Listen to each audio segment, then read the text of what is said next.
Here on Saddleback College Radio, 88.5 HD2, we've got Catching Up with Carter, here with Ray Gosla and with Giovanni Daniels. And our show today, we're going to be talking about all the news around the NFL, NBA, and then the MLB. Just a quick question to start it off. How you doing, Ray? How you guys doing? How you doing, Gio? Bro, I'm great. Doing great? How about yourself, Ray? Doing good. Thank you for having me again. Of course, always. And right away, we were just listening to Cream by Wu-Tang Clan, and next we are going to take a 1-minute break. And we're going to be right back with NFL rumors and as well some NBA rumors. We're going to start off, though, with the NFL. We're going to be starting off with Stafford, and Matthew Stafford looks like he wants some money, maybe a little bit more money than what he had before. We'll be back in a minute to talk about all of it.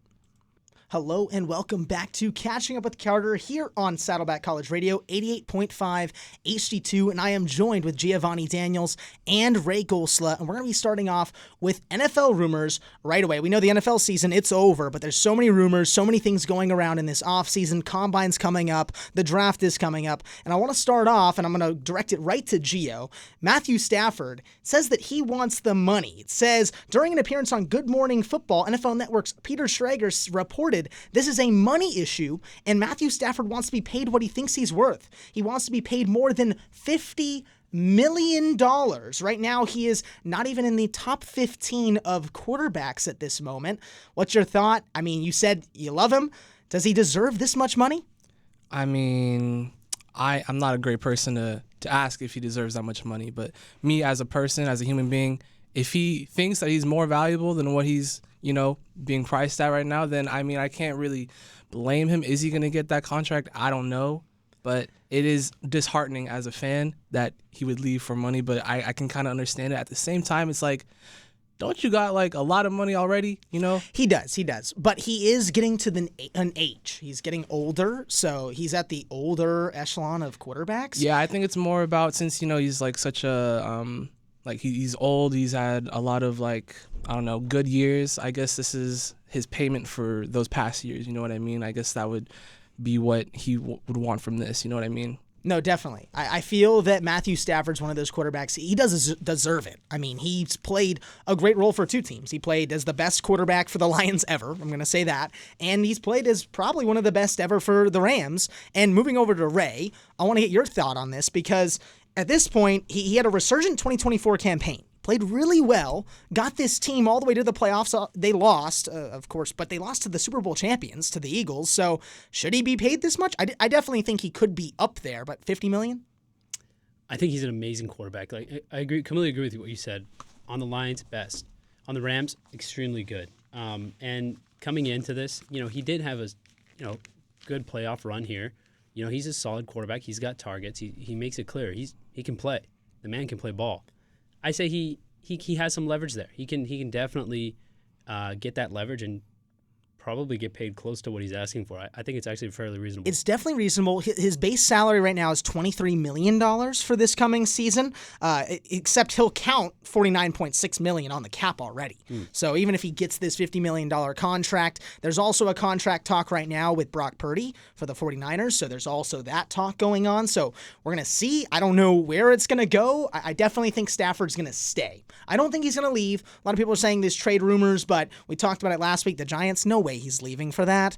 I think he's going to stick in LA, definitely grow here, but $50 million is a tough sell. Moving over to another player that kind of is officially coming back to his team is Travis Kelce. So it's official. He is coming back. Ian Rappaport said that the GM, Brett Veach, said at the Combine that tight end Travis Kelce is fired up about entering the final year of his contract and playing. We left it as is. He'd be back, and we're excited to get him back and get him going. It's significant news for Kansas City. Kelce's returning. Obviously, he's an amazing talent for the Kansas City Chiefs. So, Ray, I know you had a prediction last week that he was going to return, so it came true. He's going to stay.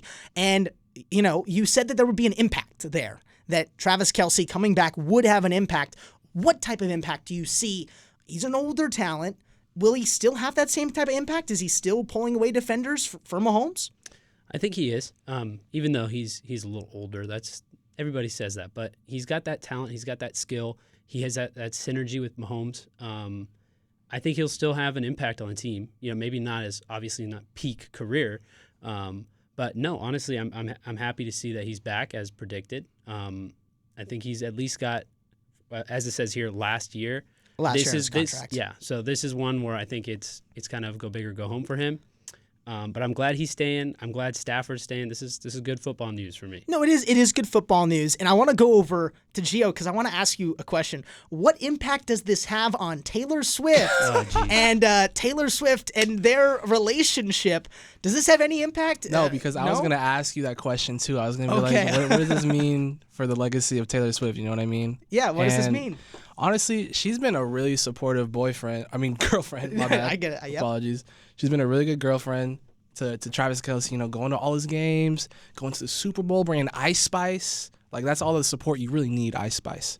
And I think she's going to stay with him, possibly unless some crazy stuff happens. You never know what Kelce might do. Or Taylor, the jet fuel might leak somewhere. So, barring a crazy controversy, I think they'll be just fine. I think they will too. I mean, as a fan more of football than music, it's kind of Taylor Swift always on the screen, was everyone keeps talking about. Mm-hmm. But I think it definitely brings a new generation of people to the game, new different genre to the game. So I think them staying together is definitely going to be a positive for the NFL. Of course, do I want the Kansas City Chiefs to go again to the Super Bowl? Of course not. But no, it's definitely. I think she'll be fine. I think Taylor Swift, Travis they'll Kelce, both be fine. Together. Yeah, there's no way it's going to affect their relationship.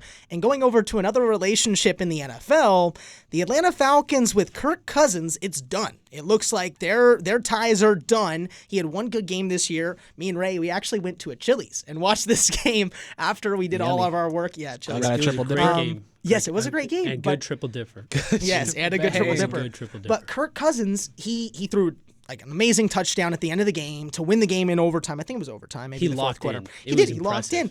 And he played like crap the rest of the season. He played horrible, but it looks like the Cleveland Browns, an even worse team, are eyeing Kirk Cousins to come and play for him. We know Deshaun Watson had a horrible season this year. There was a lot of stuff around Deshaun Watson. The stadium cheered when he got injured and he was out for the season. It's kind of crazy. Yeah, not very classy. But yeah, it's the reason that the Falcons might part ways with Cousins only 1 year after signing him is an $180 million contract that they signed him for. So a lot of money. He threw for only 3,508 yards, 18 touchdowns, and an NFL high 16 interceptions in 14 starts. Played horrible, but he was a good quarterback in Minnesota, decent for the Washington Redskins at the time, now the Commanders. So I don't know. I'm going to go to Ray with this one because we watched him play this year. Not great. To the Browns, is there even a point of going for this guy? That's a good point. Is there a point? But, I just want to say $180 million contract, Stafford's definitely getting that. After seeing this, Stafford's getting 50 easily, all right? Easily. Thank God for Kirk Cousins. Yeah, thank God for Kirk Cousins.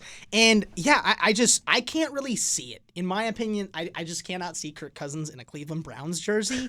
That'd be so weird. That would be sad. It would be sad. For any QB going to the Cleveland Browns is kind of sad, in my opinion, except for Jameis Winston. I love Jameis Winston. Except for Baker Mayfield. And Baker Mayfield. He was great there, but I still think they should have kept him. But moving away back to Kirk Cousins, I don't know. It's a tough sell for me to see it. There was a rumor basically that if the Browns can't get Cam Ward in the draft because they're in the top few picks, can they get Cam Ward or are they going to go for a QB? So that's why this Kirk Cousins rumor was going on because of the fact that Cam Ward might be off the board. So I think they're going to go up and trade for a QB in this draft. That's definitely mine. And now I'm going to move into a totally different topic because we know the Browns, all of their struggles. I don't want to dwell on it too long. Going into about the tush push. This is a play that a lot of teams have had that they've used, they've tried, but the only team that's been good at it is the Eagles. They were super good at it all year long this year. They won the Super Bowl basically, in my opinion, because of this play. They were able to get so many first downs in the playoffs. They got all the way there. Ends up that the Packers, they ended up just going to try to ban this play. They put a charge up to ban the play, and it says that Packers president Mark Murphy, he still wants the tush-push play to be banned because last year he wanted it already to be banned. He just says that basically it's just too overpowered. It's just like it's too good for the other team. Do you think that's allowed? Do you think they should just ban a play because somebody is able to do it so well? Ray, go for it. I believe on Philly it's called the brotherly shove. Yes, right? brotherly shove they I don't, call Gio, it. are you familiar with that? It's like a QB sneak, right? Yeah, the QB sneak. They put a few players behind Jalen Hurts, which he can squat 600 pounds. That guy can squat 600 pounds. So you just push him, and he's got super strong legs, so he just bursts over the line every time, gets a touchdown or a first down. They've been able, there was a stat that they put up, I think it was last year, the tush push could get all the way down the field. Like that was a statistic. Their average is like 4 yards on the tush push. So if they did it every play, they could go all the way 100 yards down the field. So That's crazy. it's like, should they ban a play that's overpowered really for only one team? I mean, No. no. No. I think hey, game's a game, you know. It is a game. I want to go over to Gio. If there was something else, like if it was in the MLB, there's one guy that's doing it the best, right? One team that's doing it the best. Should they be able to ban something like that? I'm a little mixed on it because, I mean, I don't know. I mean, I on one side, like they found a way to pretty much break the game, and which is like great for them and all. But for like the other teams, who I guess are less fortunate, don't have a Jalen Hurts who can squat like a whole vehicle. Yes, yeah, he can squat. I don't know lot. what they're supposed to do. So I mean, I can kind of see both sides, and I'm not exactly sure where I fit on either side. Here's you know what I'll I mean? say. Here's what I'll say. I think that once this becomes an issue for multiple teams, then Like once it's like 6 or 7 teams Exactly, doing it, exactly. it's tough because teams tried it. After the first year they did it, they made it to the Super Bowl. They lost to the Chiefs that time. Tons of teams tried it. I think the Patriots were one of the teams that tried it and just utterly failed. It was like really bad. So I think if it's just one team, they're going to keep this play. Yeah, There's that's no fair. way they get rid of the play for it's one team. multiple Right? teams, and it's like this is like a consistent thing where teams in multiple teams are complaining, and it's like a league-wide But if issue. okay, the thing is, what I'm almost nervous about is if there's this one team, right? The Eagles just won the Super Bowl. The other 31 teams just come together and they just all go, we're banning this play. Like, could they do that? I mean, they could. They could go ahead and get all these teams together and ban the play and say, hey, no, Eagles, you can't do that anymore. But it's just also so just losers. such a nice name, like Tush Push. No, brotherly shove, because it's Brotherly Philly, shove is the good, city too. Of, There's of different- brotherly There's shove. 2 good names. You can't ban this. I know, It's the right? it's the city of brotherly love. So Yes. brotherly shove. Yes. It's No, a, yeah, I it's a get nice it. name. It's a nice name for the Philadelphia Eagles. And moving into some other rule changes, the kickoff this year. I don't know if you watched it. It's kind of boring to watch. Everybody was lined up at a different spot. There was no running. It was just once someone caught it, then you could go and rush the basically recipient of the ball. So the kickoff rule was very controversial. A ton of people had mixed opinions on it. I did not like it. Personally, it looks like their dynamic kickoff format looks like they might be going back to the old format. They're looking into ways to increase the number of return kicks, maybe changing it from 30 to 35 yards off of a touchback, because there was touchback whole issue where it's just touchback every single time. Okay, you're starting on the 30. Why even have a kickoff in the first place? So they're trying to change it. It looks like they might change it to the 35-yard line on a touchback. This would definitely change the game for some teams. Ray, do you think they should just go back to normal? Just make it the normal kickoff, or maybe try out this new rule? So they call it the dynamic kickoff. The It dynamic looks a little kickoff. more static, like of a kickoff to It me is. personally. But I think that if they bump that up to 35, yeah, that's going to make some changes. You know, people aren't just going to be kicking the ball into the end zone or out of bounds as much. I don't think they should go back. If you want to make a change, stick to it. Try to make it work. And if they feel like it's not working right now, let's try another change. Let's see what happens. But, you know, it's 35 yards it's a little bit of a change, and it could make a difference. It's a really nice change going back to college football and watching it, though, because it's just like the classic kickoff format, right? That's fair. That's why, that's what you think of when you start a football game. Now it's just the kicker back there, and that's what we're focused on, even with the camera guys. We're focused on the kicker kicks it, and then we go over to just like 20 guys sitting, just doing nothing. So it's really boring. That's how I have to say static it. kickoff. It's a See, static that's how I've kickoff. always felt about like the kickoff though. Like it's usually boring. You know what I mean? Unless like someone goes like 30 plus Devin yards. Hester some- proves you there's wrong some on that. su- I'm just there's joking. Well, beautiful exactly. He's the returns. outlier. He's Yeah. the guy who goes all the way like most of the time. But like just in general, I don't know. It's just not really interesting to me as a casual fan. It's definitely not an interesting play because it's just, okay, get this over with. Okay, we just got to get the offense. Yeah. But yeah, the progression of the game, I think you're right, Ray. Let's try something different. 35-yard line, maybe that'll change some things, but it definitely, if you get a touchback at the end of the game and you're down, like a touchback is better than a return in any way because you don't lose any time and you're at the 35-yard line. It will force teams to return the ball. They're definitely going to have kickers practicing kicking at the 10-yard line because this year they didn't even really do anything different. They just kicked it into the end zone anyway because they're like, okay, 5-yard difference, whatever. But 10 yards is definitely a difference to be looking at. Now we're going to go over to America's team. We're going to go to the Cowboys. We don't talk about the Cowboys very often, but Micah Parsons, he's been in trade rumors. There was Stephen A. Smith was talking about it on his show. He was talking about the Cowboys need to trade away Micah Parsons, and there's a trade proposal that is out right now.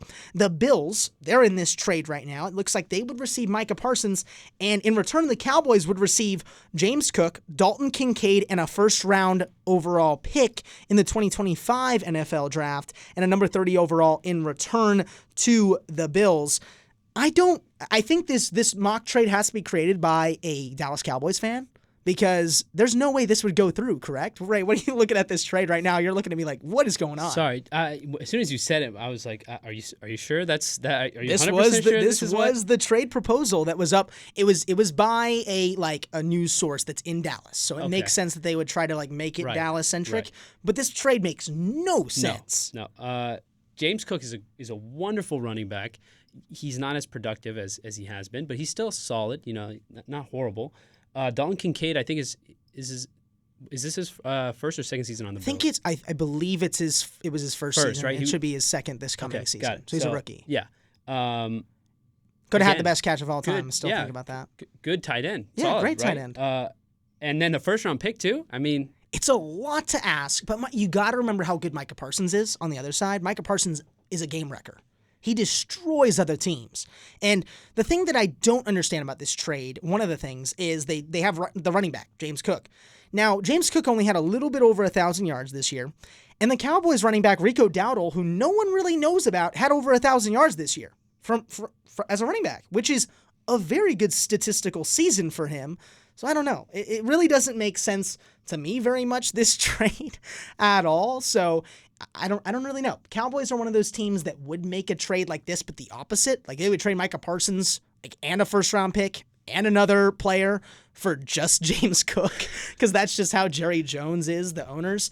And so it's just very weird to see them in this trade conversation with Micah Parsons because he's such a good player. And yeah, it's just the end of our sports NFL talk. We're going to go into the NBA and MLB next. I know Gio is ready for it. He wants to talk all about the NBA and MLB. We're going to take a 1-minute break, and we'll be right back. We appreciate you being here on Catching Up with Carter here on Saddleback College Radio, 88.5 HD2 with Giovanni Daniels, Ray Gosla, and of course, Carter Kirchhevel. Hello and welcome back to Catching Up with Carter here on Saddleback College Radio, 88.5 HD2, and I am joined today with Giovanni Daniels and Ray Gosla. We are going to start our NBA segment, and then we're going to go into the MLB. Started with the NFL, went over a ton of rumors, some crazy trade proposals, and now we're going to be going into the NBA, because the NBA, the All-Star game just happened. It's after the All-Star break, getting into all this action going on, and I want to start off with someone who is not in action. And it's Dwight Howard. It says that he might not be done. It says Dwight Howard hasn't played in the NBA since 2022, but the legendary big man isn't quite ready to call it a career. On Monday, Howard said he's reached out to the Los Angeles Lakers star LeBron James and Philadelphia 76ers star Paul George about a return to the NBA. So I want to go through right away just some predictions. Where would this guy go? Is he going to go back to Los Angeles? Is he going to go back to the Lakers? Or is he going to go replace a guy like Joel Embiid, which we're going to talk about? He got injured these past few days. Did the Sixers go and get another big? I'm going to start with Gio. The Lakers need a center. Okay. Isn't that the thing? Yeah, they've always needed a center, but they did just get a new center from, I forget his name. We looked him up Alex a few weeks Dan, ago. right? Yeah, so they had a new center like over there. So I don't know. Are they going to bring him back just to sit the bench and sit behind him? I don't know. 3 years out the NBA is kind of long. I know he's probably been like playing in China, right? Is that right or am I wrong? I'm pretty sure I'm wrong. But Yeah, he's played a few years out of the country. So he's played a different place. I also want to give a quote from during this podcast. It says, I have not officially retired yet, but I don't know what I'm going to do yet. So doesn't really know what he's going to do. He's just kind of, maybe he's going to go play across in a different country again. I mean, he crushed it out there. He scored like 80 points. I remember a lot of people memeing on the stats. He was like 84 points in a game. Dang, that's like Kobe. Right? Yeah, like Kobe. But yeah, it's different because Dwight Howard is a great talent. He's older. Again, we've been talking about a lot of old talent today, but he's still a good talent. So he could be used. Please, Golden State, go and pick up Dwight Howard. We need a center. If any team needs a center, the Golden State Warriors need a center. They are a small lineup, and of course, as a Warriors fan, I'm hoping that they go and pick up somebody a little bit bigger in size because Draymond Green ain't cutting it. I'm gonna be honest, he ain't cutting it. Now I want to go into Wembanyama, and I'm gonna go into it because we can't go over it. Ray Gosla, he is a huge Spurs fan, so it's a sad moment. And I put, could he be a what if? And it's kind of sad because it says Victor Wembanyama has a form of a blood clot in the right shoulder. He's out for the season. The Spurs believe this is an isolated condition. So it looks okay. It looks like they might be able to get rid of it because Brandon Ingram had this same thing happen to him, and he came out firing the next few seasons and played well. So I'm going to go to Ray. I know it's a sad moment, but I want to know your thoughts on Victor and the future for the Spurs. Listen, this guy, young guy, he's got a lot of game, okay? This injury, it's not career-ending. He's still got it. I'm hoping so, too. I don't want any naysayers. There's no bad juju here, okay? This guy's still got it, all right? It's okay. Just let the boy have some rest. He'll be back in it next season. Twice as big. And KD had a quote where he said that he should just go play with Legos and all that stuff because those are the things that Wembanyama likes to do. Mm-hmm. So it sounds like that KD knows that his mental game is like pretty strong. So as long as he stays strong mentally and like keeps a good mentality throughout the injury, he'll return stronger and better.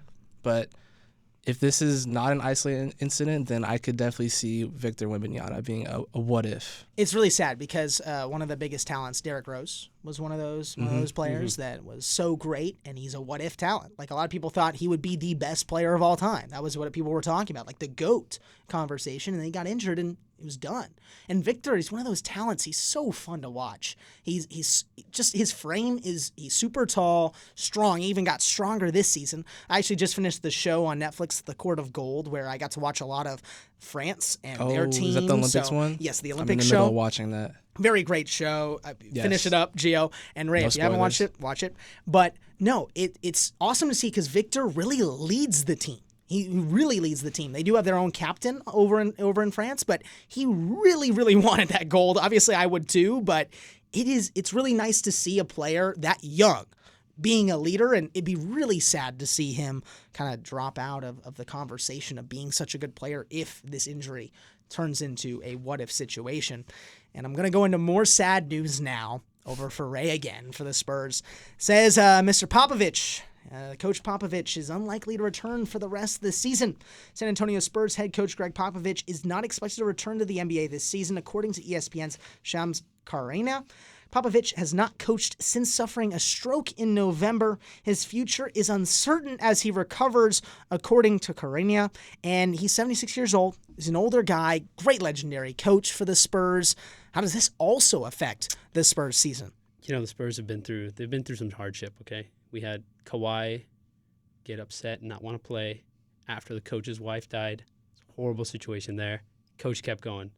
Now he's had a stroke. I think, he's getting old.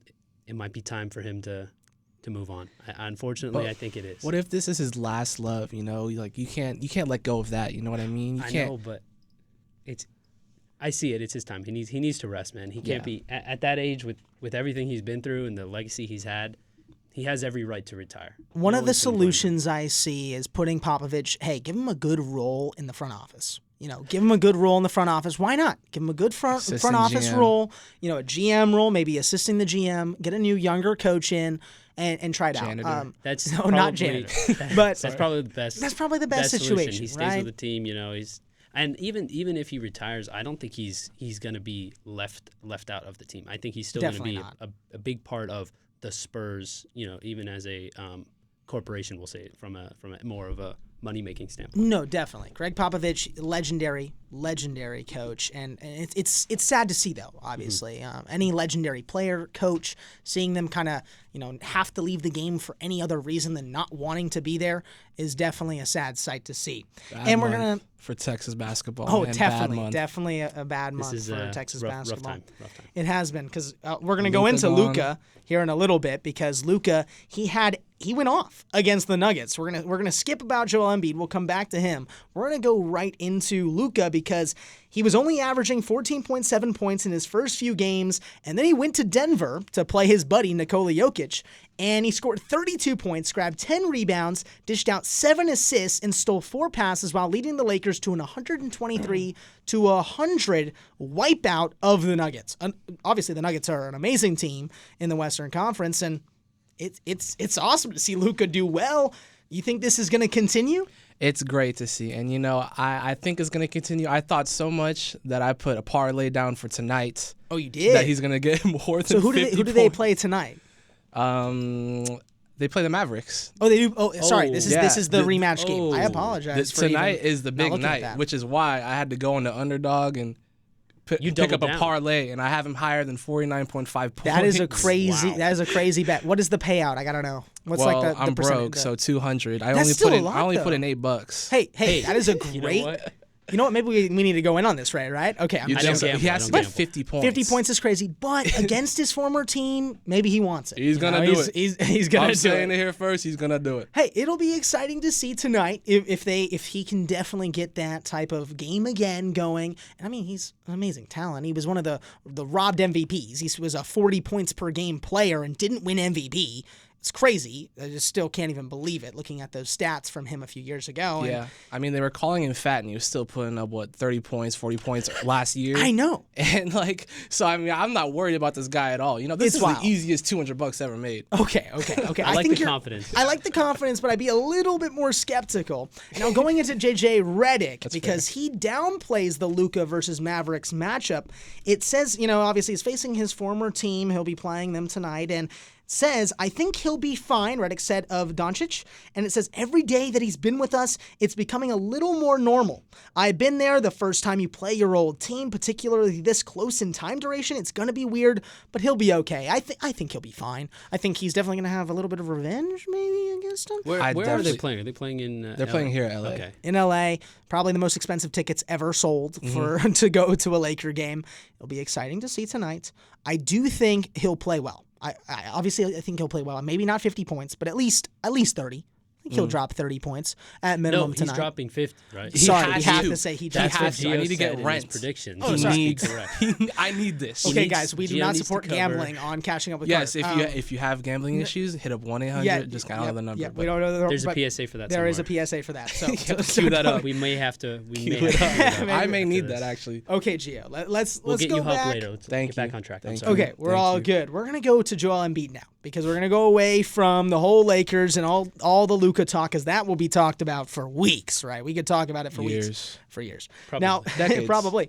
Now to Joel Embiid, it says that he has lingering knee problems, which could require a unique set of surgical procedures to properly repair the damage.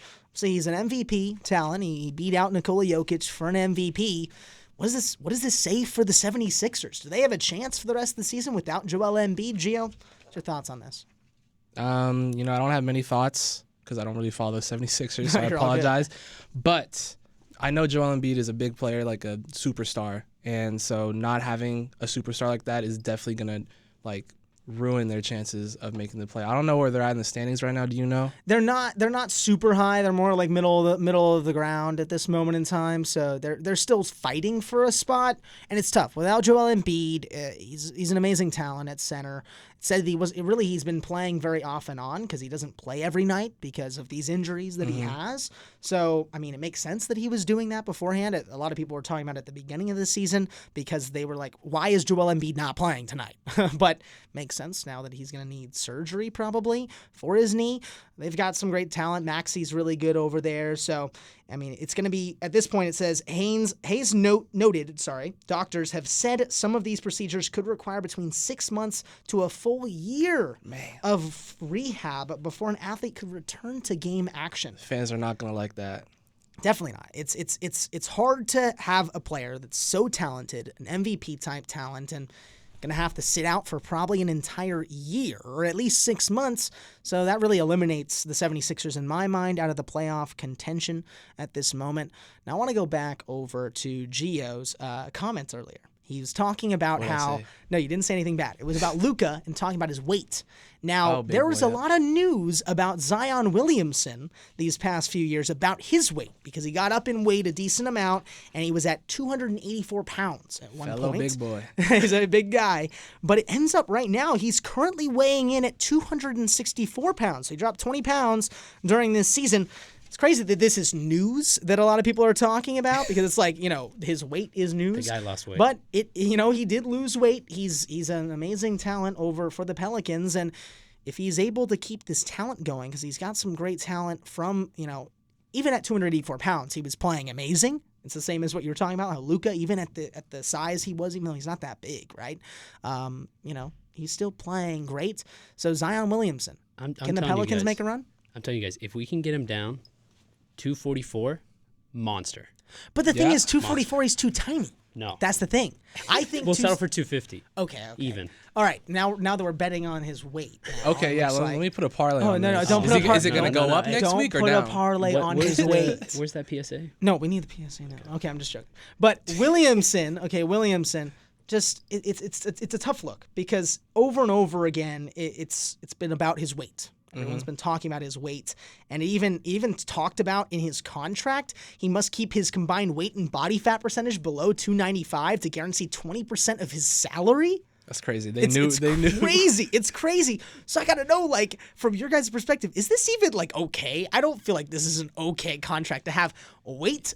You don't think so? I mean, he's an athlete. He has to stay in great shape to play at peak performance. I can't blame them if he's not going to, keep that up and be the player that he can be. So now let me give this to you. What if Luka had this contract and he had to keep a certain weight down? Would you have a different perspective on it? If it motivates him, then it motivates him. If I see $10 million, but all I have to do is lose 20 pounds, I'm gonna lose those 20 pounds. You know what I mean? No, of course. That's motivation. It is so motivation. I don't blame. I actually kind of like the contract for that, even though it's kind of crazy, but. I don't know. Ray, what's your thoughts? Question for you. What's the exact weight listed in that contract? So the exact weight, it doesn't have an exact weight. It basically is just the combined weight that he's at, and then plus the body fat percentage that he's at, has to be below 295 total. So they calculated this. So they calculated it. So it's proportional to his proportional. BMI. Yes. So it's a scientific number. It's scientific. Not some guy just said, hey, just... No. It's you have a body fat percentage scanner, and then it's also, his weight. So that might be a big reason why he dropped weight. Yeah. And he's been playing, to be honest, better. He has. If it's a healthy amount of weight he lost and he's playing better, I see no problem with that. I mean, good for him. I don't see too much of a problem. It's just tough because it's in a contract format. It is crazy. That is a little weird. It is crazy. That is. It's crazy that it's in a contract. It was the same as during the NFL season. There was Kyler Murray. He had the whole Call of Duty thing going on. He was playing Call of Duty a lot, and it ended up that he had to have in his contract, there was a written in 4 hours of study time at home. Even though he went out on a press conference, it's okay, I went undefeated in high school and undefeated in Texas. It's okay, guys. And I was playing COD back then too. But it's hey, I have to study sometime, right? So it's a tough, when it's in the contract, it's kind of tough to see, but Zion, he's taking it well. I think he's taking it well. He's dropped the weight that he's needed to, and he's been playing better because of it. Okay, we are done with NBA talk. We're going to go into the MLB, and we're going to be talking about all the Major League Baseball news. We're going to start off. I had a text earlier today, I think it was yesterday. Gio texted to me about the MLB and how they're out on ESPN, and I'm just going to give it up to Gio. I want you to kind of explain what's going on here. So ESPN, MLB, they've been hosting Sunday Night Baseball for years now, probably decades. And this upcoming year, 2026 and 2028 through 2028, they just could not find a deal because MLB had been asking $550 million every year from ESPN for their So much services, money. That's which is insane. so much money. They don't make Apple like I almost said Apple Music. It's Apple TV is $85 million. Yeah. Roku is only $10 million. Yeah. So it's a lot of money Damn. for them to like pay, right? But also ESPN has a lot of eyes on it, you know. This is true. The big like one of the biggest TV broadcast like companies out there. So I mean I can't really blame them. But also ESPN as a baseball fan, let me just talk real quick.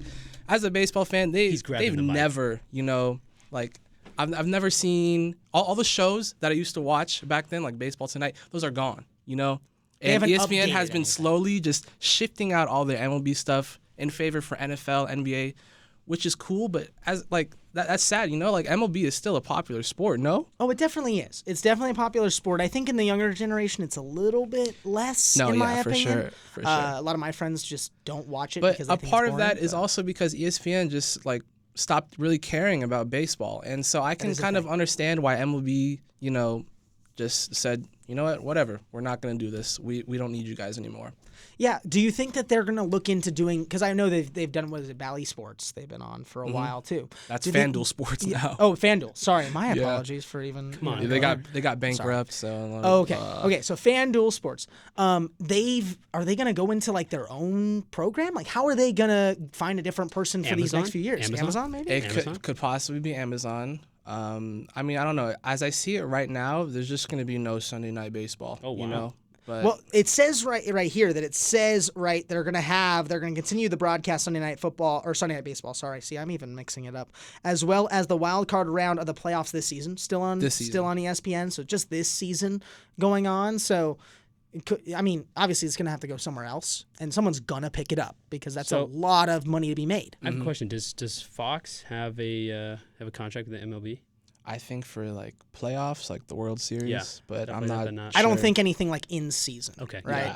Yeah. I could see someone putting up some money to definitely get it. Oh, there's Prime 100% Video. somebody- Prime is- Video is one of the Sunday, main ones. yeah, Prime is totally going to go for Sunday baseball. I There's think no- this no is doubt. also interesting for our area of expertise. You know, television broadcasting, because we could see if it goes to Amazon Prime, we could see this as like another step in the shift towards streaming Oh, definitely. away from cable. No, you because know? we have definitely shifted away because there's so many games on streaming. Now, okay, going to the NFL again, you have to buy like I think it's 8 subscriptions plus Yeah. all of the extra stuff to try to just watch the league. And in that's itself. what's probably going to happen here too. If we have It's Amazon definitely gonna Prime, we happen. have Apple TV, we got Roku. But the thing FanDuel is, Sports. with the Amazon Prime, you get the subscription to Prime and That's the why ability it's to watch. so- when it's like the why Sunday it's ticket, so it's only awesome. that. You know what I mean? So like it's when it's a company that has multiple assets and it brings something in, I think it adds more value. Yeah. But again, I'm with you there. If I'm paying like 6 subscriptions just to watch like 2 teams play, it's gonna be You know, it would be perfect. And this is kind of like a monopoly, but the way that like sports worked best, like in growing popularity, was when it was all on cable, you know, just on one service. And so now we're seeing like sports being split up into many different services. And now it's harder to be a fan than ever, you know? So I don't know what this means for like the popularity of sports, but I don't know if it's a great thing. One of the things that I've seen Prime do on their TVs, at least, because I have a Prime TV, they put all of your subscriptions into one. So if you go on Prime, you can scroll through all of these different subscriptions. So you can add your Max subscription, your Apple TV, all into one place. So I could see if Prime, you know, if they buy out even more sports rights, they could try to like make it the monopoly of, like, okay, if you go on Amazon Prime, we've got everything, right? Because if you have all your subscriptions, they're all in one place. $1,000 a month though. Oh, yeah, it's We got definitely- bundles. We got there's bundles. bundles now. There's the whole the Disney Hulu, Plus, ESPN FX. bundle.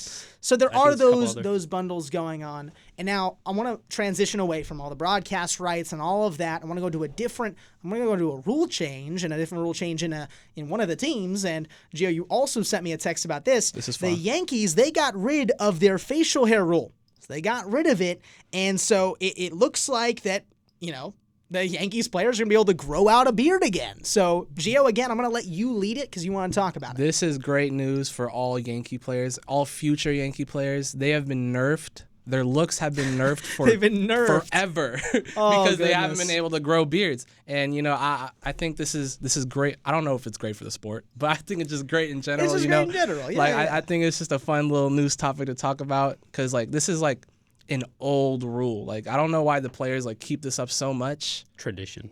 It's tradition. It's tradition. Now whatever. going into, I want to go from a quote from Devin Williams, the Yankees closer. Yes. It says, everyone was kind of stunned, and he had a desire to sport his signature beard, and this kind of helped spur the rule change. So he kind of is not taking credit, but it helped, get him to change this rule. So It's also funny because he like shaved his beard, and then the day after they were like, "Oh, by the way, you can we have a changed beard it? now." Oh man. So Are they're you like, serious? trying to like make up for it, I guess, because he had to Like shave they it were off. just like a day too late, Like if they just told the man, like Hold on. Give us like a 24-hour notice here. We'll fix it for you. That would have kinda been thing. nice. That That would have been perfect if they nice. said that. yeah. It's definitely okay. It's breaking tradition is different, obviously, for the Yankees. Such a great franchise, such a big franchise, storied franchise, and so changing this rule I think is fine. Obviously, in this day and age, being able to sport a beard As out someone who is sports there. You go. facial hair, Ray supports the I beard, support it. and so I My think raise approval. I mean, Yes. I think it's just weird that it's gone on for so long. It's 2025. Like, you know what I mean? I don't think anyone made a fuss of it though, and I think that's why now that Devin Williams is kind of making this fuss about it. I think they're like, oh, well, why did we even have that in place in Yeah. the first place? So I think they're finally realizing, okay, maybe we should have done this in the first place anyway. And so the Yankees sporting that new look will have some facial hair on Finally. the face for their players. It's gonna be easier Boys to like men. them. That's what I like Wait, to sorry, see. what did I just hear? Boys to men. Oh, okay. Yes, Oh, boys to okay. men. Okay, now going into the MLPA director, he says he's against a salary cap, and it's just there's a lot of criticism around the Dodgers. We're around LA, so of course I think it's great. The Dodgers have such an awesome team, but even with my San Francisco Giants hat on, I maybe shouldn't have said that. But I still think it's cool to see all this talent there, but he's totally against having a salary cap. I'm kind of on the side where maybe the salary cap could help because they made a record-breaking $400 million payroll this year. Their payroll is $400 million. It's a ridiculous amount of money. A team that's in a lower market, like my family loves the Minnesota Twins. They got no chance at all when it comes to competing because there's no money in their market. So should they keep it that these only market teams should be able to make it this far? I know we talked about the Diamondbacks. They're a lower market. They're a middle market. They were able to make it pretty far, but now it's, you're seeing $70 million chucked at one guy for 1 year. Because that's, what is it, Ohtani's contract is deferred for like 10 It years? is deferred. He's only making $2 million this year. He makes Only $68 two. million for 10 years. Yeah, in the future, that man's gonna be. I mean, he's already loaded, But he's going like, to be even more loaded, and he's Yes. going to be set. He'll probably be retired by then. In my opinion, like 5 years into that contract, he'll be done. It's over. It's over for him. So, Gio, what's your thought? Do you think they should change this at all or just keep it the same way it's been? Well, I don't think MLB has ever had a salary cap, and I don't really think it's ever been as abused, like the lack of a salary cap. I don't think it's ever been as abused as it is now by the Dodgers. I don't even know if I'd call it abusing because they're just playing by the rule that's already exactly. there, Don't right? hate the player, hate the game. But Yeah, I exactly. still hate the Dodgers. But And it says here that my position on the cap hasn't changed as a player. It has not changed as an executive or organizational well, who said that? Was it history. the director? Is the director. I mean, he's the director of the Players Association, so yes. obviously he's going to be wanting his guys to make more money. But that's a thing, right? Should we be limiting the amount of money these players are making? Because, I mean, they are a athlete talent. They're also, of course, like almost in the sense of like an actor, like they are the talent that's on screen for people to watch. We talked about They bring in that money. They bring in the money, right? So should they not be paid this? I mean, I don't think. I think the players should always get paid, Yeah. in my opinion. But I just think for fairness, I feel like a salary cap might make things a little bit more fair. But I also wish that teams, like lower market teams, because even though they're lower market, they still have money. Like they're still capable of like spending for free agents and all that. They are, but a lot of the teams aren't willing to. Like, Yes, for and example, the Athletics. That is the problem. Not the fact that the Dodgers are spending. It's the fact that these teams aren't willing to spend. So the problem isn't that we have a huge difference in like wages for players. It's the fact that different organizations don't have the same amount of money to dish out. So I mean, it's also the fact that there's also a gap. That's also a pretty Yes. bad. There is a gap, but also some of these like owners, for example, the Athletics owner does not put any money into the team itself. Well, you now know? he is. Now he is, but They're it's in like Sacramento, right? Like they left and they left Oakland, and now he's going to put money into it. But it's like smaller market teams. They aren't going to put as much money because they aren't going to make as much money as the Dodgers are. They aren't. So that's how it is with the MLB. That's how it's probably always going to be. I don't think it's going to be changed for a while. If they're going to put in a salary cap, it's going to be high. Probably about $500 million. That would be my bet if they put in a salary cap. But that is all the time we have here on Saddleback College Radio, 88.5 HD2. And here on Catching Up with Carter, we go through all of your sports news. We talked about the NFL, the NBA, and then we also talked about the MLB. Of course, we have Giovanni Daniels here, who is our expert on that, and Ray Gosla is here to talk all about all of it. And for me here, Carter Kirchhevel, thank you so much for checking in. Any final words from you guys? 'Twas a pleasure. thank you again, course. Carter. Always a pleasure. No problem. And we're going to listen to Mind Over Matter by Young the Giant, A Dream with a Baseball Player, so talking about baseball still with our songs, Faye Webster, Yep. and then Misses by Dominic Fike. And of course, after this, we've got the Jeffing Jeffrey Show from 5 to 7 p.m. Make sure to check that out here on Saddleback College Radio, 88.5 HD2. I hope to see you next week on Tuesdays from 4 to 5 p.m. Catching Up with Carter. And now, folks, it's time to say goodnight. We sincerely appreciate your patronage and hope we've succeeded in bringing you an enjoyable evening of entertainment. Please drive home carefully and come back again soon. Good night.